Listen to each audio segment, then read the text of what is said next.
শুনলে অবাক হবেন, আজ থেকে প্রায় 4000 বছর আগেও ব্যবহার ছিল লিপস্টিকের। বেশ কয়েকদিন আগে দক্ষিণ পূর্ব ইরানে পাওয়া গেছে ছোট্ট একটি পাথরের কৌটো ভরা প্রসাধনী। গবেষণার পর দেখা গেছে যে বর্তমানে যেসব লিপস্টিক ব্যবহৃত হয় তার সাথে ওই প্রসাধনীর উপাদানের অনেকটাই মিল আছে। নিওলিথিক যুগের শেষের দিকে প্রাচীন মিশরের প্রসাধনীতে উজ্জ্বল লাল রঙের হেমাটাইট ব্যবহারের চল ছিল।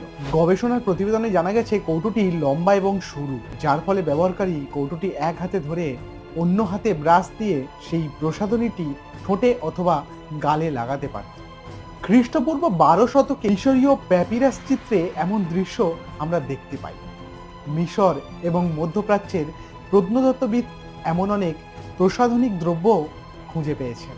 তাহলে বুঝতেই পারছেন যে আজকালকার দিনে শুধু নয়, আগেও মেয়েদের সাজতে ঘন্টার পর ঘন্টা সময় লাগে।